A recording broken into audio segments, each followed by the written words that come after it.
দুর্গাপুরে স্কুল ছাত্রীকে অপহরণের চেষ্টা। সোমবার বিকেলে বিধাননগরের স্কুল থেকে HFCL কলোনি ধরে সাইকেলে গোপালপুরে বাড়ি ফিরছিল একাদশ শ্রেণীর দুই ছাত্রী। রাস্তায় গাড়ি থেকে নেমে এক মদ্যপ যুবক ছাত্রীকে টেনে গাড়িতে তোলার চেষ্টা করে বলে অভিযোগ। তাদের চিৎকারে পরিস্থিতি বেগতিক দেখে গাড়ি নিয়ে পালিয়ে যায় সেই দুষ্কৃতী। বিধাননগর ফাঁড়িতে অভিযোগ জানাতে গেলে অভিযোগ না নিয়ে কাকসা থানায় অভিযোগ করতে বলে পুলিশ। পুলিশের এই ভূমিকায় ক্ষুব্ধ ছাত্রীর বাবা ও স্কুলের শিক্ষিকারা মুখ্যমন্ত্রী মমতা বন্দ্যোপাধ্যায় ও আসানসোল দুর্গাপুর পুলিশ কমিশনারকে ইমেলের মাধ্যমে বিষয়টি জানিয়েছেন ছাত্রীর বাবা। সেদিন আমি আর আমার বান্ধবী আসছিলাম স্কুল থেকে ফেরার পথে, তখন FCI মোড়ের ওই জায়গাটা একদমই ফাঁকা ছিল, একদম নির্জন ছিল। দিয়ে পাশ দিয়ে একটা গাড়ি খুব বিচ্ছিরিভাবে ড্রাইভ করে গেছে পাশ কাটিয়ে। আমরা ভাবছি কীরকম কী ব্যাপার। দিয়ে কিছুক্ষণ পর গাড়িটা আবার ব্যাক করে এসে ওইখানে রাস্তাটা আড়াআড়িভাবে ব্লক করে দিল যাতে আমরা পেরোতে না পারি। দিয়ে আমাদের স্বাভাবিক ব্যাপার, এরকম তো কোনোদিনও ঘটেনি। তখন গাড়ি থেকে একটা ছেলে, খুব জোর 20-25 বছর বয়স হবে, বেরিয়ে এসে দাঁড়িয়েছে। দেখেই বোঝা যাচ্ছে ও পুরোপুরি ড্রিঙ্ক অবস্থাতে আছে।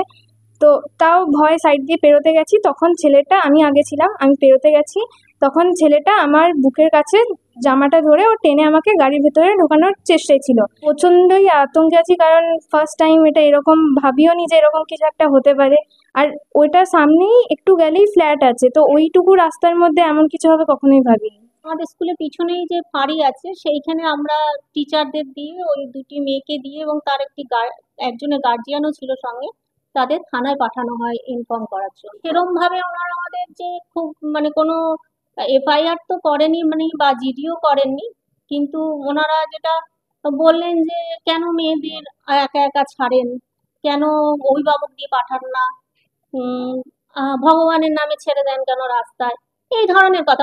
কোনো অ্যাপ্রিসিয়েশন বা কোনো ঘটনাটার যে গুরুত্ব, সেই গুরুত্ব বুঝে কোনো অ্যাকশন না, বা আমরা জানিয়ে দিচ্ছি, আমরা দেখছি, বা আমরা কতটা কি করতে পারি দেখি, এরকম কোনো কথা ওনারা বলেননি। বরং বলেছেন এটা আমার থানার এলাকা নয়, ওটা যেহেতু কাকসা অঞ্চলে পড়ে যাচ্ছে, কাকসা থানায় গিয়ে কথা বলুন, এইরকম আর কি। পুলিশ আমাদেরকে যেটুকু বললেন, আমরা সেইভাবে আশ্বাস কিছু পাইনি ওনাদের কাছ থেকে।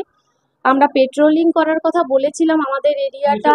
পুলিশের বক্তব্য ছিল যেটা, যে ওদেরকে গার্জেনদেরকে আনা নেওয়া করতে বলুন, এবং গার্জেনদেরকে যদি আনা নেওয়া না করে তাহলে কি ভগবানের ভরসায় ছেড়ে দেবেন, এই ধরনের মন্তব্য ওনারা করলেন। আমাদের একটাই যেটা মনে হচ্ছিল যে যদি ওনাদের তরফ থেকে প্রপার আশ্বাস পেতাম, ঠিকঠাক মতো আমরা কোঅপারেশন পেতাম ওনাদের, তাহলে হয়তো আমাদের কাজটা সহজ হয়ে যেত। কারণ ওরা তো ছোট থেকে আমাদের কাছে, আমাদের মাতৃস্নেহে আমরা মানুষ করছি।